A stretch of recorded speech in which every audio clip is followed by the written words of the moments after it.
Something happened in Cleveland that has the rest of the league quietly panicking, and no one wants to say it out loud yet. This wasn't a flashy press release. It wasn't a dramatic sideline moment. It was a leak. And according to people who have seen the numbers, this might be the most aggressive power move the NFL has ever faced.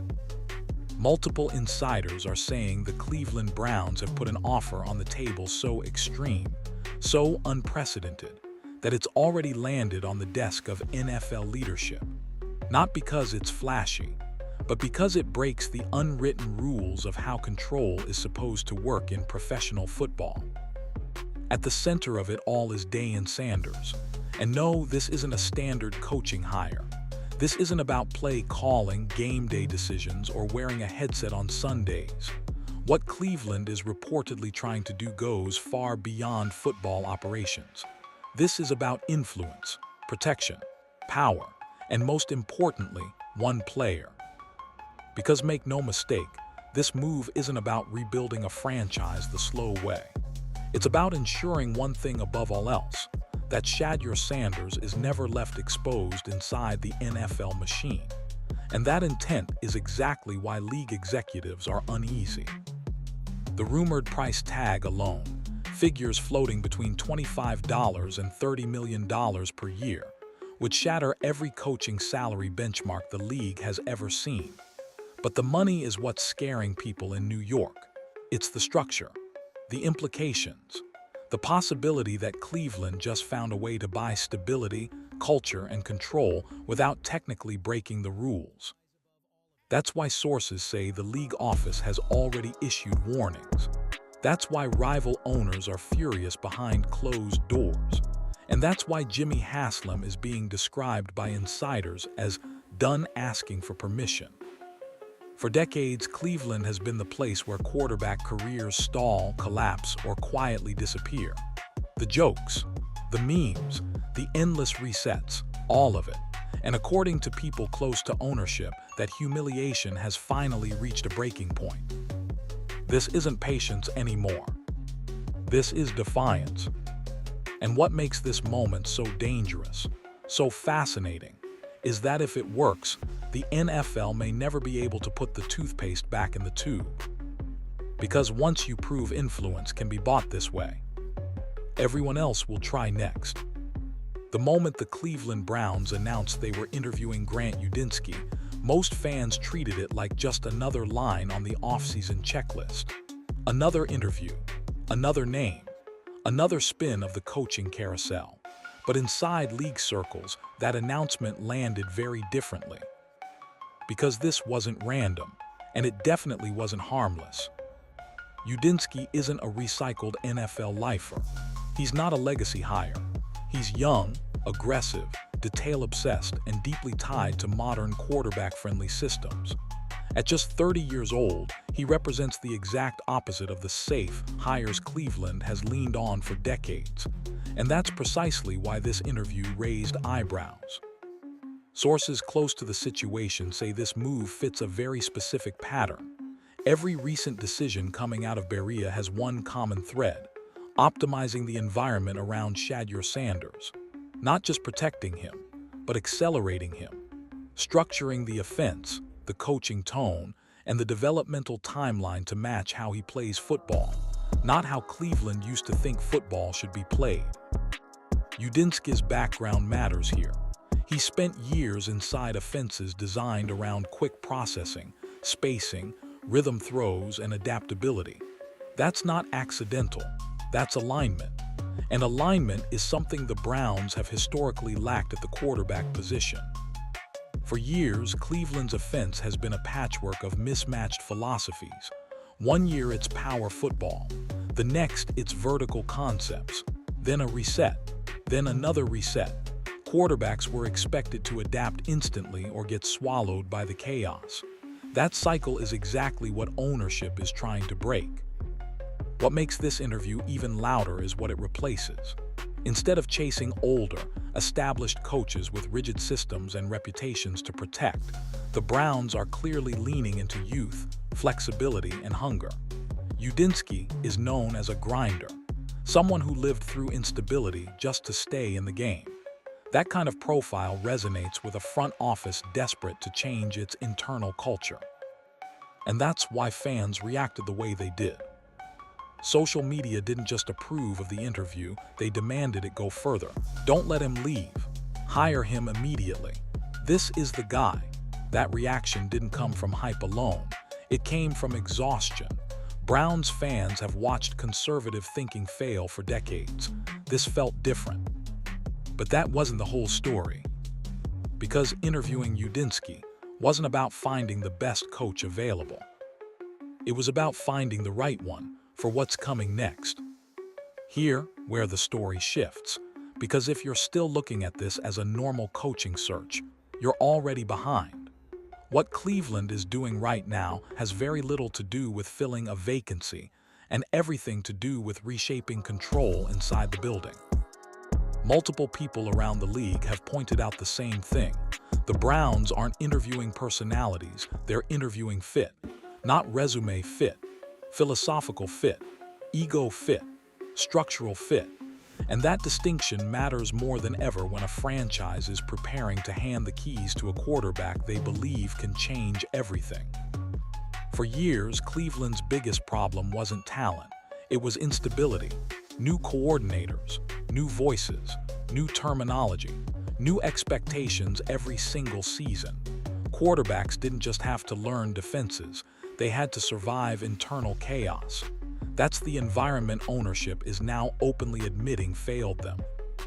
This is why a young offensive mind like Grant Udinski suddenly makes sense. He doesn't arrive with a rigid identity he refuses to bend. He doesn't come with decades of habits that can't be questioned. He comes moldable, adaptable, willing to build with a quarterback instead of over him. And that's not an accident. Sources say the Browns are quietly prioritizing coaches who won't treat the offense as their personal legacy project. Instead, they want architects, people who can construct a system around the quarterback's strengths and evolve it in real time. That's a radical shift for an organization that used to believe authority had to come from age and past success. This also explains why fans are reacting so emotionally to the interview process. They've seen this movie before. Big name hires, big promises, same results. What they're seeing now feels different because it signals humility from the front office, an acknowledgement that the old way didn't work. But there's another layer most fans aren't talking about yet. By targeting young, forward-thinking coaches, Cleveland is also insulating itself from power struggles. There's no turf war when everyone understands the hierarchy. The quarterback is the long-term investment. The system exists to support him. The staff is there to execute, not dominate. That kind of clarity is rare in the NFL. And it's exactly why rival executives are paying close attention. Because if Cleveland gets this right, it won't just fix their quarterback problem. It will expose how many other teams are still doing this backward. And that realization is making some people very uncomfortable. What's happening online right now might look like excitement, but if you read between the lines, it's something deeper. Browns fans aren't celebrating another interview. They're exhaling. For the first time in years, the moves coming out of Berea actually line up with what fans have been begging for. Not splash, not nostalgia, not another retreaded name from a bygone era, just a plan that makes sense. Scroll through the reactions and a pattern jumps out immediately. People aren't talking about championships or Super Bowls. They're talking about competence, about finally seeing decisions that feel intentional instead of reactive. When fans say things like, "Don't let him leave the building," it's not because they're convinced this one hire solves everything. It's because they recognize alignment when they see it. And that matters. Cleveland fans have been conditioned to distrust optimism. Every rebuild has promised stability. Every regime has claimed it would be different. And almost every time, the same problems resurfaced under a new coat of paint. That's why this moment feels unusual. The excitement isn't loud, it's cautious. It's the kind of hope that comes from logic, not hype videos. There's also something else fueling this response that doesn't get talked about enough: exhaustion. This fan base is tired of being talked down to, tired of being told to wait, tired of being the punchline in conversations about quarterback development. Seeing the organization prioritize youth, adaptability, and energy feels like a quiet admission that fans were right all along. No one is asking for miracles anymore. They're asking for coherence. That's why the age of the candidate keeps coming up. Not because youth guarantees success, but because it signals hunger. Someone who hasn't already cashed in. Someone who still needs this opportunity. That resonates in a city that's spent decades watching people come, collect checks, and leave. But optimism can turn fast in Cleveland. Fans know that better than anyone. Which is why the next question is already forming beneath the surface. If this is truly about building the right environment for the quarterback, how far is ownership actually willing to go to protect that vision? Because interviews are easy, commitment is not. And the answer to that question is where this story really starts to get interesting. Here's the part most people are missing. This interview cycle isn't really about finding the best offensive mind available. It's about building a protective shell around one asset the Browns cannot afford to mishandle: the quarterback. Every signal coming out of the front office points in the same direction. The Browns are done experimenting with systems that don't match their personnel.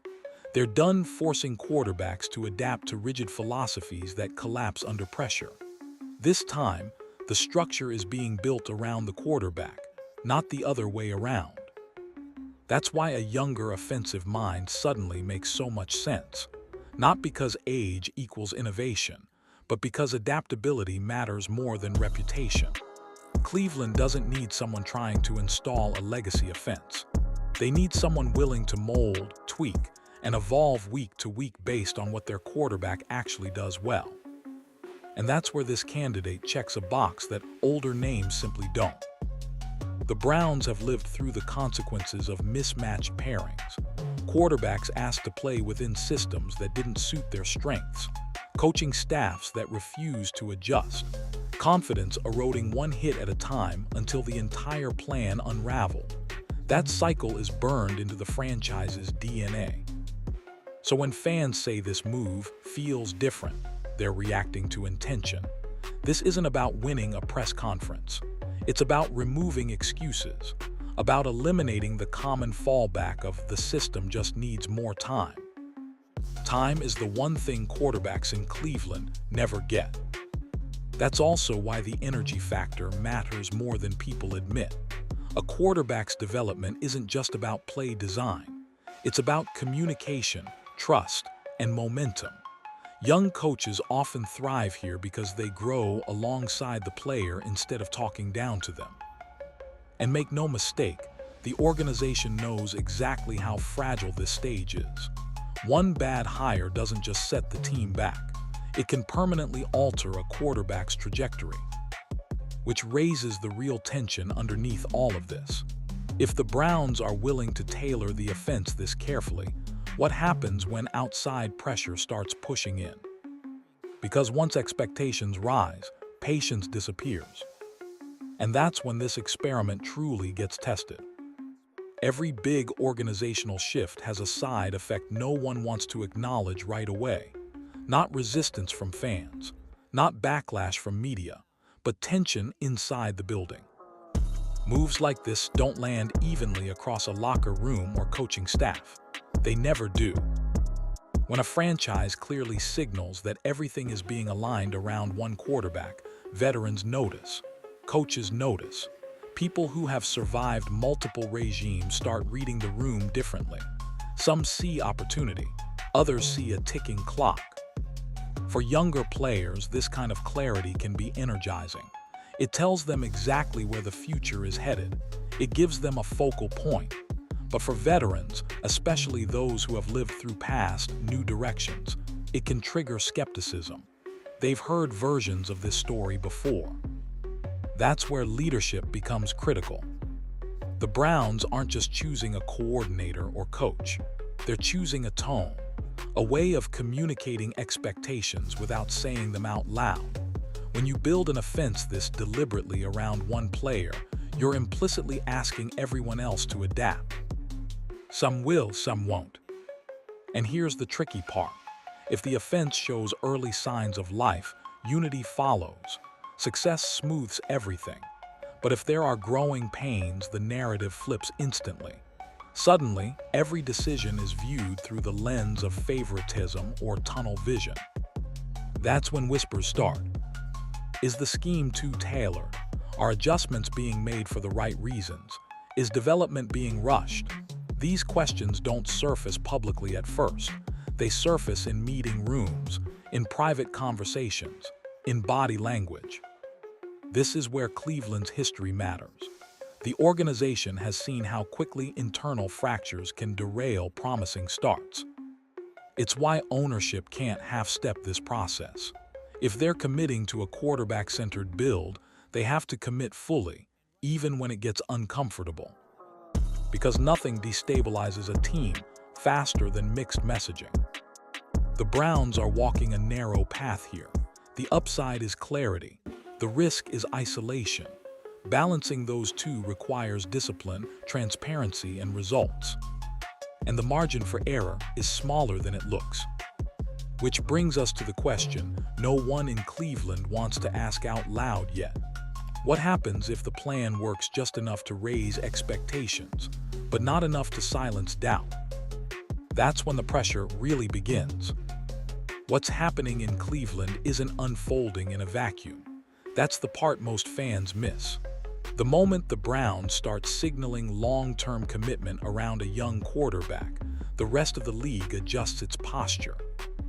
Front offices notice patterns before headlines do. Executives in other buildings are already asking quiet questions. Why Cleveland? Why now? And more importantly, what do they know that we do? Because teams don't make coordinated moves like this unless they believe something is about to accelerate. This is where pressure multiplies. When a franchise makes its intentions this visible, it invites scrutiny from every angle. Defensive coordinators start building future game plans earlier. Rival teams begin circling matchups on the calendar. Media coverage sharpens. Expectations rise before results can catch up. And then there's the business side. Agents are watching closely. If Cleveland becomes known as a quarterback-forward environment, skill position players start paying attention. Receivers want systems that highlight them. Tight ends want creative usage. Offensive linemen want stability. Momentum like that can either attract talent or scare it away depending on how the next few months unfold. But here's the catch. Once the league labels you intentional, there's no hiding. Every misstep becomes amplified. Every stalled drive becomes a referendum. Every loss gets framed as proof that the plan was premature. Cleveland has lived through this cycle before, and the scars from it still linger. That's why this phase matters more than people realize. It's not about wins yet, it's about coherence. Does the vision feel aligned? Do the decisions connect? Does the message stay consistent week after week? Because the NFL punishes uncertainty faster than almost anything else. And if the Browns hesitate, if they pivot too often or soften their stance, that's when outside voices get louder. Critics don't attack bold plans, they attack wavering ones. Right now, Cleveland is daring the league to react. The next step determines whether this becomes a blueprint others copy, or a case study teams warn against. And that brings us to the moment that truly defines whether this gamble pays off.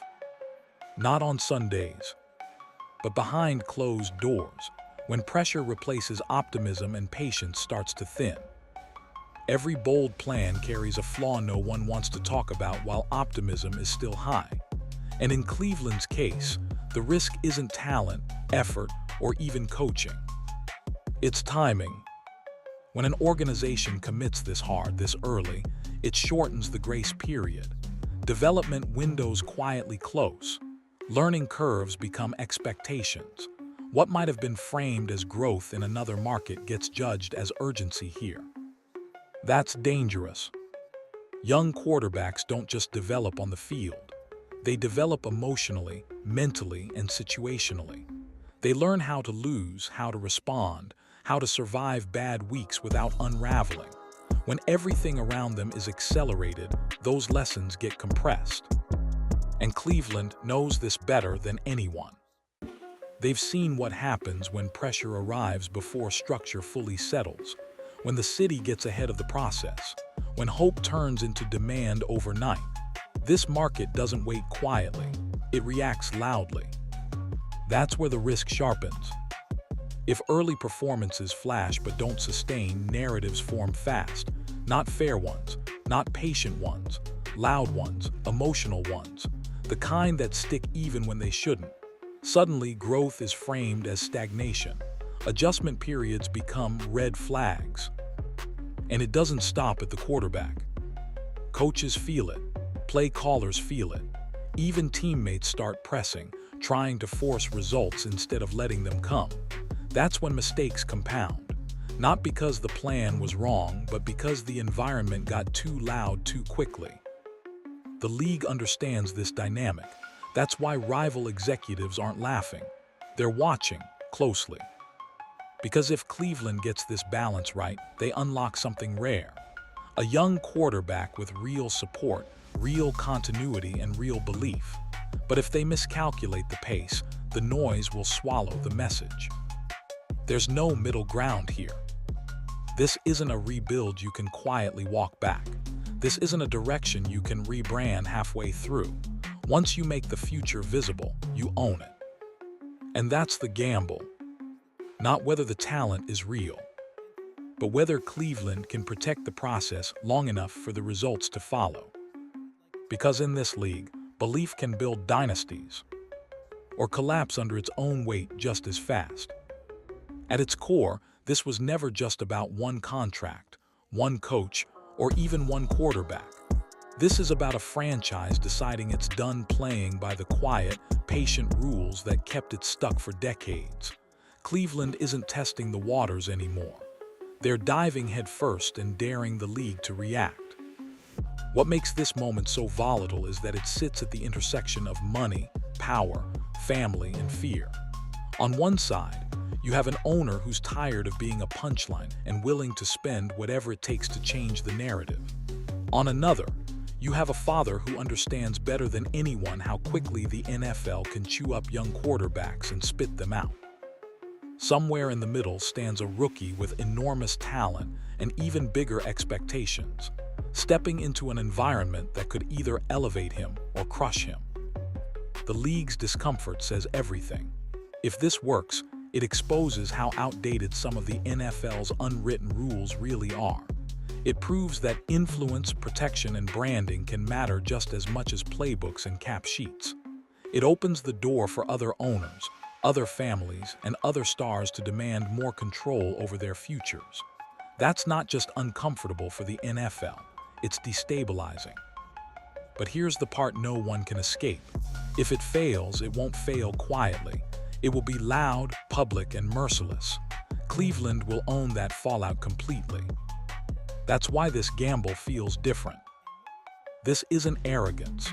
It's desperation mixed with conviction.